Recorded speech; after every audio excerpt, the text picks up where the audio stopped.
మోషే ఇశ్రాయేలీలను ఐగుప్తు బానిసత్వం నుండి విడిపించి అరణ్యంలో నడిపిస్తున్న సమయంలో ఈ సంఘటన జరిగింది.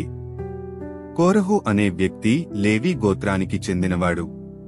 కోరహు మోషే మరియు అహరోనుల నాయకత్వాన్ని వ్యతిరేకించాడు. ప్రజలందరూ పరిశుద్ధులే, మీరే ఎందుకు నాయకులు అని ప్రశ్నిస్తూ 250 మంది ప్రముఖులతో కలిసి తిరుగుబాటు చేశాడు. మోషే దేవుని మహిమను చూపించడానికి ఒక పరీక్షకు పిలిచాడు. మరుసటి రోజు కోరహు మరియు అతని అనుచరులు గుడారం ఎదుట నిలబడ్డారు. దేవుడు కోరహు మరియు అతని అనుచరుల నుండి దూరంగా ఉండమని ప్రజలకు ఆజ్ఞాపించాడు. ఆ వెంటనే భూమి చీలిపోయి కోరహు, దాతాను, అబీరాము మరియు వారి కుటుంబాలను సజీవంగా మింగివేసింది. అదే సమయంలో దేవుని సన్నిధి నుండి వచ్చిన అగ్ని 250 మంది అనుచరులను కాల్చివేసింది.